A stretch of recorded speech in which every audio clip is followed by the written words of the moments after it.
यदि चंद्र अधिक कहने से क्या लाभ?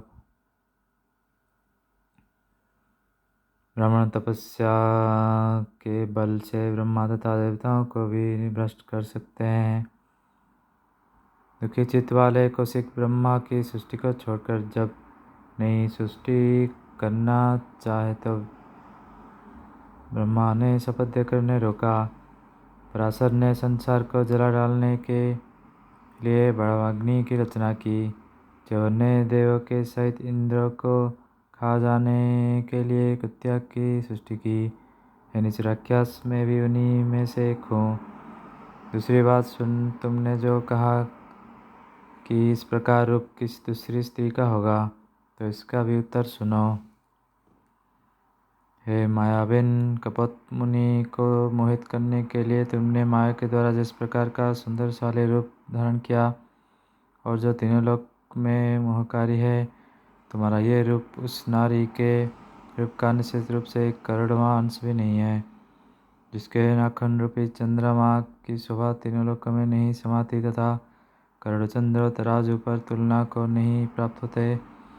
हे असुर, तुम तिलोत्तमा और बस्सी, रंभा, घृताची, मेनका आदि करोड़ करोड़ों जन्मों तक घोर तपस्या करके भी इसकी दासी की दासता नहीं प्राप्त कर सकती। उसके सामने क्या लक्ष्मी, क्या रति और क्या इंद्राणी, हजारों ब्रह्मा मिलकर एक साथ भी उनके रूप निर्माण में कभी भी समर्थ नहीं हो सकते। इस सत्य करोड़ों चंद्रमा और पद्मा तपस्या करते करते अपना प्राण भी दे दे तो भी उसके मुख की शोभा नहीं प्राप्त कर सकते। उसके केश पास की तुलना करोड़ों चामर मयूर नहीं कर सकते। मछली और मुख की कोटि कोटि संख्या उसके नेत्रों की उपमा नहीं पा सकती। कामदेव की लीला धरती का सहिष्णुता, वायु का बल, समुद्र की गहनता, मेरु पर्वतों की स्थिरता, बुद्धों की दया भी उसकी लीला सहिष्णुता आदि की तुलना नहीं कर सकती। हे महाबल, संग्राम में विष्णु की जय, कच्छपों का भरदहन सामर्थ्य, कालयम और मृत्यु के क्रोध की समता उसके जय सामर्थ्य और क्रोध से नहीं की जा सकती। दैत्य आदि कहने से क्या लाभ? मेरी बातों का विश्वास करो।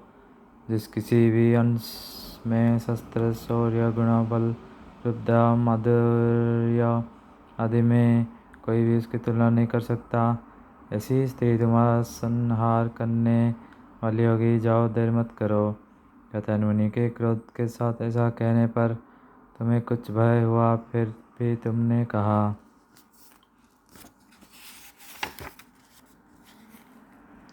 देवी के विषय में महिषासुर की जिज्ञासा। हे विवर्षी, वह स्त्री कहाँ रहती है और क्या करती है? वो किसकी भार्या के रूप में प्रसिद्ध है? क्या खाती है? उसका उद्देश्य क्या है? मैं उसको देखना और उसके साथ युद्ध करना चाहता हूँ। हे मुने, कोई स्त्री इतने गुणों से संपन्न हो सकती है, ऐसा मैं तुम्हारा बातों में विश्वास नहीं करता। यदि मुझे उसको दिखला दोगे तब मैं तुमको जीवित छोड़ दूंगा, अन्यथा जैसे शोर खरगोश के बच्चे को उस प्रकार मैं तुमको खा जाऊंगा। तुम्हारे वचन को सुनकर मुनि ने पुनः इस प्रकार कहा। है मूर्ख दैत्य, सावधान मन से सुनो। वो ततत आकार धारण कर सर्वत्र स्थित है। पृथ्वी, जल, तेज, वायु, आकाश, मन, इंद्रिया समूह, काल, दिशा, आत्मा, स्वर्ग, मृत्युलोक, पाताल, दिशा, विदिशा, सर्वत्र वो वर्तमान है। हे असुर, तिलक्य में कोई ऐसा पदार्थ नहीं जो उससे व्याप्त न हो। परमाणु से लेकर महेश्वर की शरीर पर्यंत की वो अधिष्ठात्री है। वो वस्तुओं को अधिष्ठित कर नित्य विराजमान है। त्रिलोक ब्रह्मांड में उससे रहित कुछ नहीं है। हे असुर श्रेष्ठ, वो देवी मेरे और तुम्हारे अंदर भी है। युगादि कटो तथा विष्णु और शिव के शरीर में भी है। वो कौन सा कार्य करती है, ये जो तुमने मुझसे पूछा, तो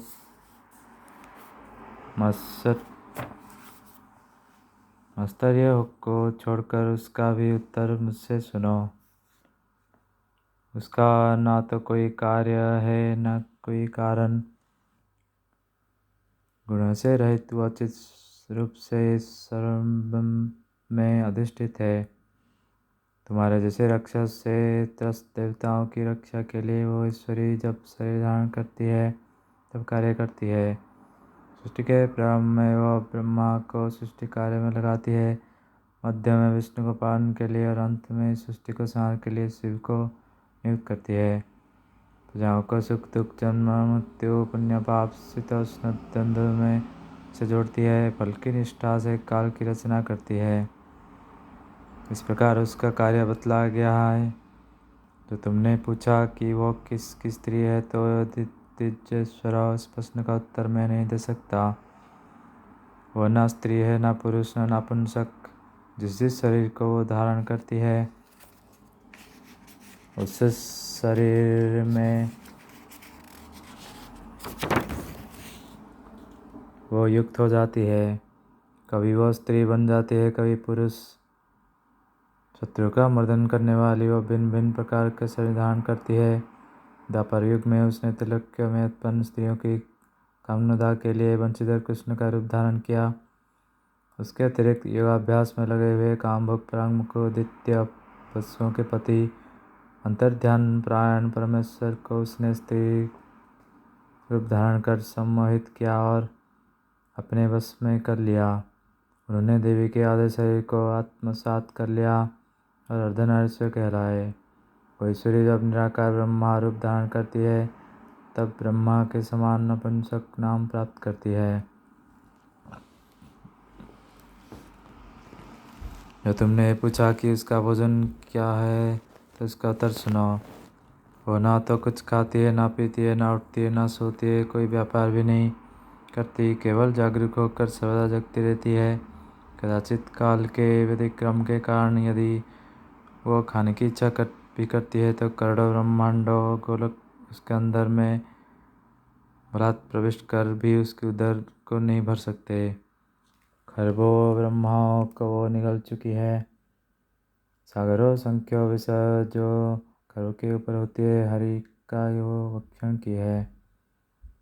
परार्ध इंद्र तथा करोड़ रुद्र का निग्रहण की है, तथापि इसका पेट नहीं भरा। फिर उसका आहार क्या है, ये तुम ही सोचो। कालक्रम से यदि वो स्त्री अव्यवहार भोजन करना चाहती है तो 1,00,000 ब्रह्मांड उसका एक ग्रास भी नहीं कर जाता। भिन्न भिन्न रूप में जो असंख्य दानव वर्तमान है, वे सब उसके मुख में एक साथ प्रवेश होकर उसके 2 दांत के अंतराल को भी नहीं भर सकते। फिर पेट को भरने की क्या बात। अगर वो नहीं खाती है तो करोड़ों की संख्या वाले वर्षों को भी नहीं खाती, और यदि देवयोग से खाना चाहती है तो ब्रह्मा आदि देवताओं को कल्पांत तक खाती रहती है। यदि चंद्र उसका आशय क्या है, ये जो तुमने जिज्ञासा की, तो यदि सुनना चाहते हो तो उसके प्रत्येक वाक्य को सुनो। ब्रह्मा विष्णु और शिव भी उसके आशय को नहीं जानते। बेचारे इंद्र आदि और कीट के समान हम और तुम कैसे जान सकते हैं। वो क्या चाहती है, क्या छोड़ती है, क्या करना चाहती है, मन में क्या सोचती है, क्या बोलती है, कोई भी इसके ये सब विषय नहीं जानता। प्रतिदिन धर्म की इच्छा की जाए, प्रतिदिन तप किया जाए, पापी लोग नरक को जाए,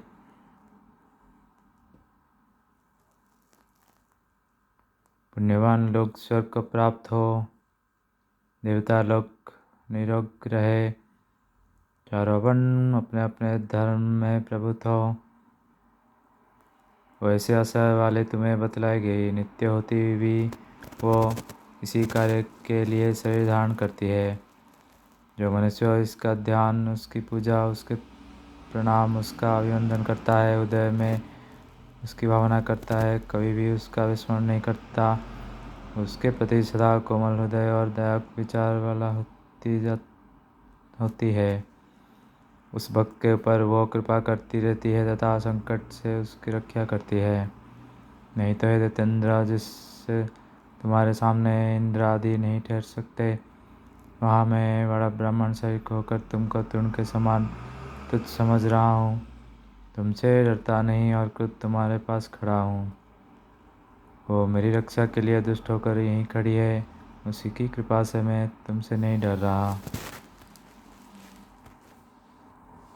तुम जो पराक्रम से गर्वित होकर उसके साथ युद्ध करना चाहते हो, तो वो मरण की इच्छा रूपी अंधकार से उत्पन्न तुम्हारा ज्ञान है। जिस प्रकार पतंग का बच्चा दो अग्नि के साथ स्पर्धा करता है, अंधकार की रेखा सूर्य से, राजल विषहीन गरुड़ से, मेढक से, नाग से, खरगोश सिंह से, परिवार साधन तालाब गंडा से, जुगन्ना चंद्रमा से, आरोग्य से, निशा कल्पांत से स्वाहा करती है। इसी प्रकार तुम्हारे मन में देवी के साथ इच्छा हो रही है। दानव यदि उनके साथ युद्ध करना चाहते हो, तो अपनी सेना, अपने वंश और गण के साथ तत्काल नष्ट हो जाओगे। यदि तुम उसको शुद्ध भावयुक्त मन में देखना चाहते हो, तो देखो, नित्य एवं गुण रहित वो सर्वत्र वर्तमान है। विज्ञान रूपा चित शक्ति, निर्मल देत रहित परापरा, सत्प्रकाशा, भेदवाद से हीन, प्रपंच विषयों से परे, साक्षात वाणी की अभिष्य, नित्य आनंद वाली, कला रूपा, जन्म मृत्यु जरा के पार समष्टि व्यष्टि करने वाली, परामत रस स्वरूपा है। वो मेरे तुम्हारे कीट स्थावर जंगम, देवता कुत्ता, ब्राह्मण म्लेच्छ क्षेत्रज्ञ, आत्मा शरीर इंद्रिय मूढ़ा, विद्वान बाल, युवा बुद्ध, वक्ष, पत्थर पर्वत, पाताल, आकाश पृथ्वी, अतीत वर्तमान भविष्य, पाप रहित, वेद पुराण, सांख्य योग आगम पुराण में अपनी शक्ति से स्थित है। वो समस्त कारणों का कारण है।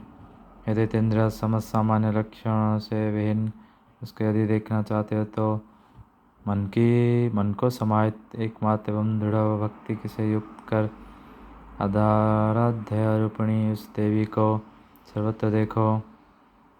देवर्षि कत्यायन के उस प्रकार सत्यवचन कहने पर थोड़ा मत्सर रहित होकर तुमने उस मुनि से कहा,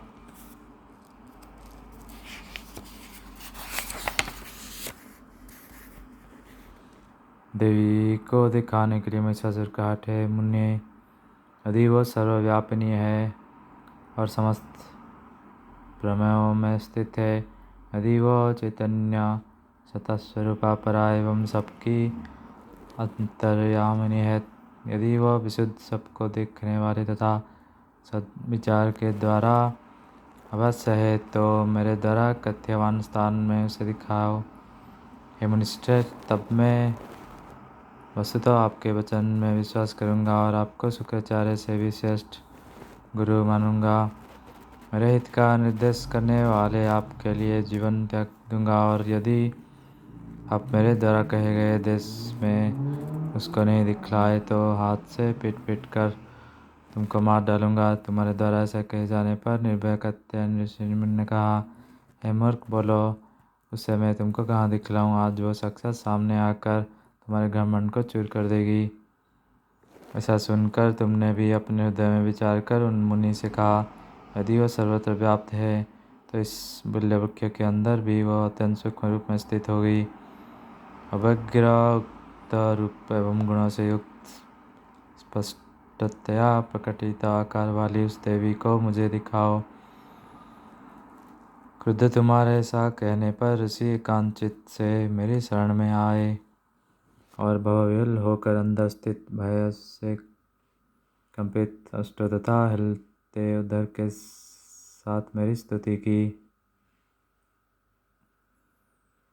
जगदम्ब ज्ञानंत रूपे सर्वक साक्षिणी, संकटदारिणी शिवे भक्तानां भयंकरे, समस्त जगदाधारभूते ब्रह्मस्वरूपिणी विधिसहस्रादिदेवाविदितभवे सृष्टिस्थितिप्रलयकृता त्रिगुणात्मकविग्रहे परापरे श्री प्रणतमनुजप्राणदायिनी मधुपास्यतया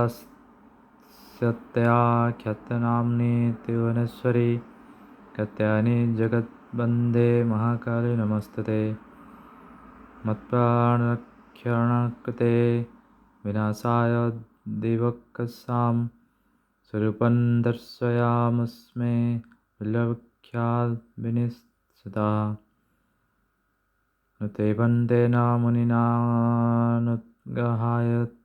तवापि च प्रादुर्भूताहमभवन् दिव्यविग्रहधारिणे भासयन्तः समन् सर्वन् वपुर्भासा समानया कोट्यर्काद्यजातन् विहद्योग्यगपद्देव हि आदिपितमरण्यं च तेजसाम सर्वतः उष्णन्ति तद्दशरचिद्दुर्वति हृदयं तव ओषत्यङ्गानि सर्वाणि अददन् दर्शनं तव समालोक्य पपुर्भासन् मदीयाञ्चकितो भवान् मामैवेक्षत् निस्तन्दन् विस्मयप्रलोचनः सत्यवादिति वचने जाता संप्रत्यय मुनि। हे संसार की माता, तुम्हारी जय हो। अनंत रूपे सबको एकमात्र देखने वाले, संकट से भक्तों का उद्धार करने वाले शिवे, भक्तों को अभय देने वाली, समस्त जगत की आधारभूत ब्रह्मा स्वरूपिणी, ब्रह्मा रुद्र विष्णु इंद्र आदि के द्वारा अवेदित अवयव वाली, सृष्टि स्थिति संहार करने वाली, त्रिगुणात्मक शरीर वाली, परापर ऐश्वरी, प्रणत मनुष्य को जीवित करने वाली, मेरे द्वारा उपास्य होने के कारण मेरे नाम से विख्यात, तीनों लोकों में एक की स्वामिनी कात्यायनी जगदम्बा महाकाली, आपका नमस्कार है। मेरा प्राण की रक्षा तथा देवताओं के भय का नाश करने के लिए बेल के वृक्ष से निकलकर इसको अपने स्वरूप को दिखलाओ। इस प्रकार उन मुनि कात्यायन के द्वारा तथा तुम्हारे ऊपर कृपा करने के लिए मैं दिव्य शरीर का धारण कर बिल्व वृक्ष से प्रकट हो गई। अपने शरीर की समान कांति से अर्थात संपूर्ण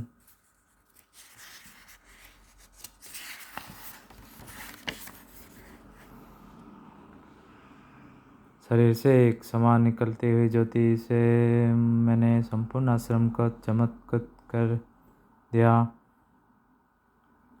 आसमान एक साथ करोड़ों सूर्यदल वाला हो गया। मेरे तेज से ये जंगल पूर्णतया चारों ओर दीपित हो गया। तुम्हारी आंखों की ज्योति बंद हो गई, तुम्हारा हृदय कांपने लगा, तुम्हारे सारे अंग सूखने लगे। इस प्रकार मैंने तुम्हें दर्शन दिया। मेरे शरीर की भाषा अर्थात चमक को देखकर तुम चकित हो उठे। अर्श से खुली आंखों वाले तुम निस्तंद्र मुझे देखने लगे और मुनि के द्वारा तो वचन सत्य है ऐसा विश्वास हो गया। मेरे हाथों में अनेक प्रकार के अस्त्र को धारण किया गया देखकर तुम दोनों हाथों में शस्त्र लेकर युद्ध की इच्छा से दौड़ पड़े। कात्यायन और कपट दोनों गुरु शिष्य मुनि हम दोनों का युद्ध देख डरकर भाग गए। हे असुर, तुमको पकड़ा गया देखकर तुम्हारे सेनापति तथा तीनों अपराध राक्षस सबके सब प्रकट हो गए। कराल, चिक्षुर, ताम्र, दुर्धर, अद्भुत, दुर्भर, भास्कर, उग्र, ताराख्य, दुर्मुख्य, अंधक, चंचल, चाम्र, अग्रास्य, धूम्राख्य, महानुवाक, गवीर्य, अश्वमा, जटामाली, प्रकंपन, वज्रमुष्टि, विराट, रथवेग, फणिध्वज, शरध्वज, अंजनाद्रि, घरनाद, कंधम, ये सब मेरी ओर दौड़ पड़े। इनके हाथों में धनुष बाण थे। अनेक प्रकार के शस्त्र हाथों में उठाए थे। सबके सभी कवच थे। वे सब मारो पकड़ो सा कह रहे थे। कुछ राक्षस रथों से, कुछ हाथियों से, कुछ घोड़ों से और कुछ पैदल ही युद्ध कर रहे थे। वे सब भयंकर थे तथा हाथ में ढाल और तलवार लिए थे। 1,80,000 अक्षौहिणी सेना सब एकत्रित होकर युद्ध में मुझे मारने के लिए आ पड़ी और मैं निर्भय होकर कुछ मुस्कुराती हुई वहाँ खड़ी थी। बाएं हाथ में धनुष, दाएं में बाण ली हुई मैं सिंह पर सवार थी। मेरे साथ 4 सखियाँ थी। दैत्येंद्रिया अत्यंत वेग के साथ युद्ध की इच्छा से वो वहाँ खड़ी थी। उसी समय तुम्हारे पिता का वृद्ध मंत्री, जिसका नाम युगंधर था, दौड़ता हुआ शीघ्र तुम्हारे दोनों हाथ को पकड़कर युद्ध क्षेत्र से लौट आया और सिर को थोड़ा नम्र कर बोला,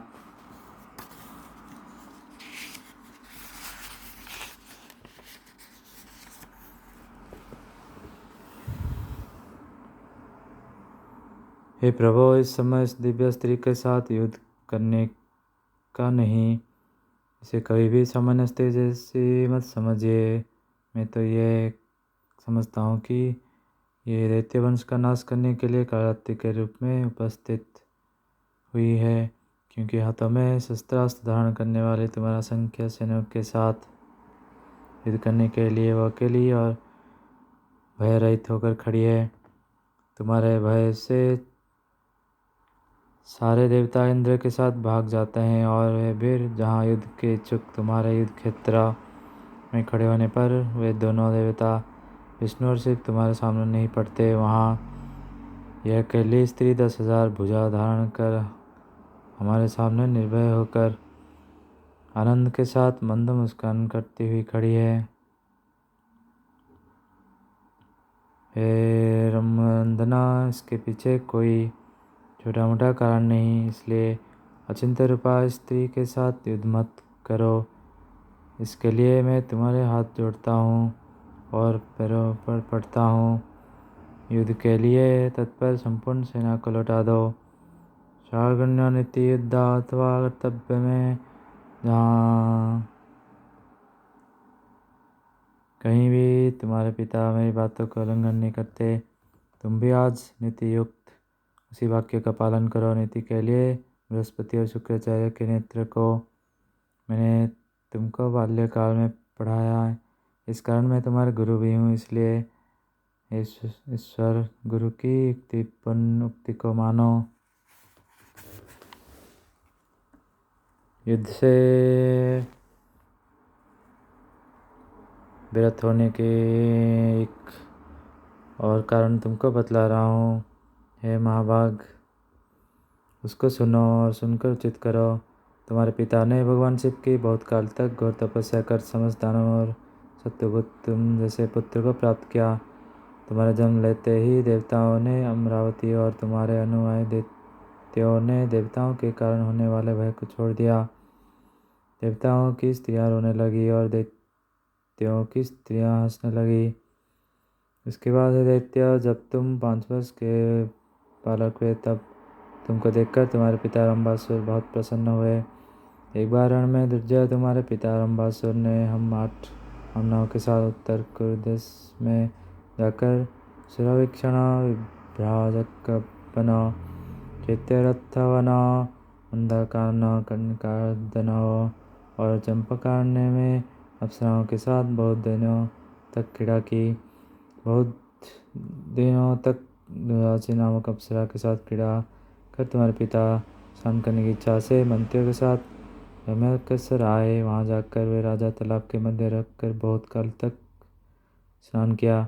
इसके पश्चात तालाब में निकलकर उन्हें उत्तम हिरण्यपुर जाने की इच्छा की। तत्पश्चात उनने उसी तालाब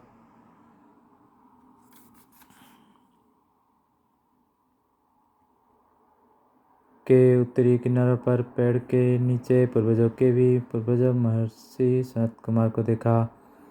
आत्मसाक्षात्मक ध्यान के कारण उनकी आंखें बंद थी तथा 2-3 शिष्य वहाँ हाथ कर जोड़कर बैठे हुए थे।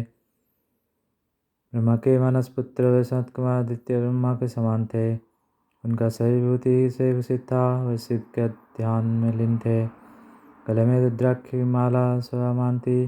जटामंडल से भूषित थे। तुम्हारे पिता ने उनका जलती हुई अग्नि के समान तेजोमय देखा। इसके बाद प्रणाम करने के लिए वे विनयपूर्वक उनके पास गए। प्रदक्षिणा के द्वारा अभिवादन कर पृथ्वी पर दंडवत प्रणाम किया एवं उनके मुख को देखते हुए ब्रह्मशीर होकर बैठ गए। उसके बाद मुनीश्वर ने मुस्कुराकर कुशल प्रश्नवक वचन से उनको तथा हम लोगों को अनुग्रहित किया। तेतेंद्र देवताओं की बातचीत होते होते देवर्षि ने आदर के साथ तुम्हारा कुशल पूछा। मुक्ति से अवतना सिर वाला होकर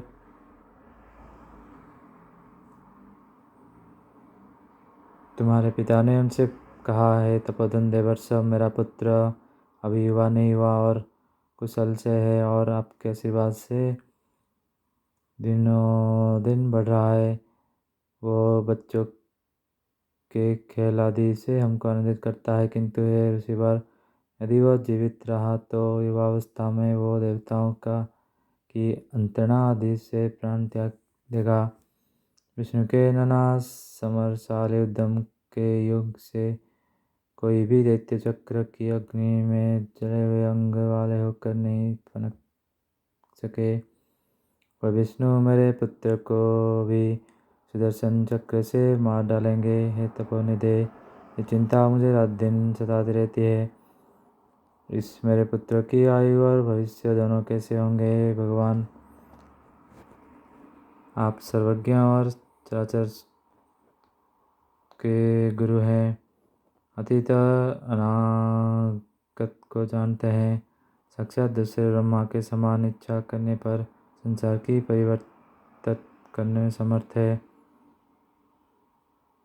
मैं अपने पुत्र का आपके द्वारा निर्दिष्ट भविष्य जानना चाहता हूँ, उसका ऐश्वर्य कैसा होगा, उसकी आयु कितनी होगी, युद्धस्थल में उसका पराक्रम कैसा होगा, बल कैसा होगा, उसकी चतुरंगिणी सेना कितनी होगी। तुम्हारे पिता के ऐसा कह जाने पर ब्रह्मा के मानस पुत्र कुछ मुस्कुराए और तुम्हारे पिता को संबोधित कर कहने लगे।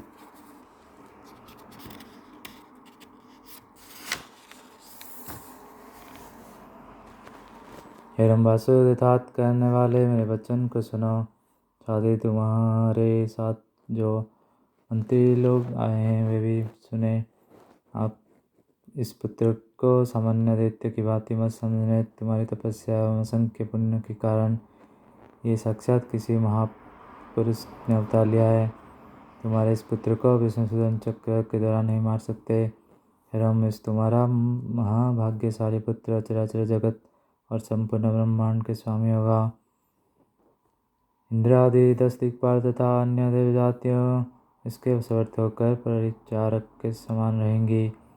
महाबलशाली ये 14 भुवनों में अव्याहत आज्ञा, जिसकी आज्ञा से उल्लंघन न होता हो, होकर तीनों लोकों की रक्षा करेगा। देवतागण इसके आदेश के सिर पर धारण करेंगे। तीनों लोक की सुखपूर्वक रक्षा करने वाले इस बालक की आयु 3 मनोदर से कुछ अधिक होगी। ये तुम अब मुझसे इसका पराक्रम को सुनो। ये युद्ध में 33 करोड़ देवताओं को एक हाथ से मार सकता है, फिर युद्ध करने की क्या बात। उसी प्रकार वो विष्णु के साथ युद्ध करेगा और स्वयं लक्ष्मीपति इसे पराजित नहीं कर सकेंगे। इन विष्णु का चक्र भी इसके छाती पर लगकर कुंठित हो जाएगा।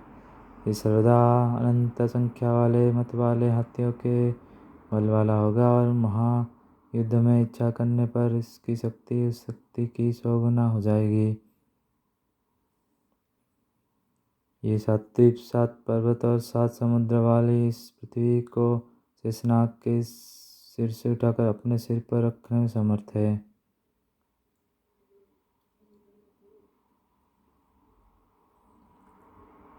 गंधमार्दन और कैलाश पर्वत को तथा देवताओं के आलय सुमेरु पर्वत को दोनों हाथों के बीच रखकर ये चूर्ण करने में सक्षम है।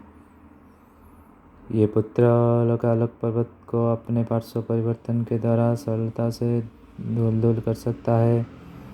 यदि अर्बुद अरब की संख्या सप्तष्ट 1 अरब को दोगुना अर्थात 374 अरब हो और उस संख्या के अनुसार एक अक्षौहिणी सेना बनाई जाए तो इस प्रकार 1,10,000 अक्षौहिणी की 8,000 गुना उसका बल होगा, जो कि अपने वंश के दैत्यों से उज्जवल होगा। अन्यदनुकुप्लप तत्र यद्ध दुर्मद दानव जिनकी संख्या 3 परार्ध होगी, सर्वदा तुम्हारे पुत्र के अनुयायी रहेंगे। हे महाभाग, मेरे पिता की सृष्टि में कोई ऐसा दानव, दैत्य और असुर पैदा नहीं हुआ। असुर, तुमने जो अपने पुत्र का साम्राज्य, परमायु, पराक्रम, चतुर्क्षेणी सेना और शक्ति के विषय में मुझसे पूछा, मैंने सब बतलाया।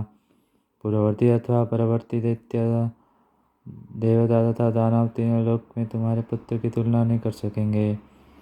सत्यवादियों में श्रेष्ठ देवर्षि के ऐसा कहने पर तुम्हारे पिता हमारे साथ परमानंद को प्राप्त हुए। इसके बाद पुनः विस्मय से पूर्ण चित्त वाले तुम्हारे पिता बोले, हे भगवान, मैंने अपने पुत्र का साम्राज्य, बल, वीर्य, आयु, सौमित्य ये सब आपसे सुना। ब्रह्मासुर का द्वारा मृत्यु विषय प्रश्न, किंतु इसकी मृत्यु किस प्रकार, कहाँ, किसके हाथ होगी? यह मृत्यु नाश संगत होगी या अन्य पुण्य, ये भी मैं सर्वदर्शी आपसे सुनना चाहता हूँ। यदि यह तथ्य सुनने योग्य है और यदि आप मेरे ऊपर अनुग्रह कर रहे हैं तो हे त्रिकालदर्शियों में श्रेष्ठ, इस विषय में भी मुझे ज्ञान कराइए। उसकी मृत्यु के श्रवण से जन्य दुख मुझे पीड़ित नहीं करेगा। परमेश्वरी नित्यति का लोप कोई नहीं कर सकता। शरीरधारियों का ये दशा विधि अर्थात भाग्य का द्वारा नियंत्रित है। आपके पिता भी 2 अपराध काल बीत जाने पर अपने तेजोमय शरीर को छोड़ देंगे। फिर अन्य जन्म लेने वाले के द्वारा पंचभौतिक स्थूल शरीर की क्या बात।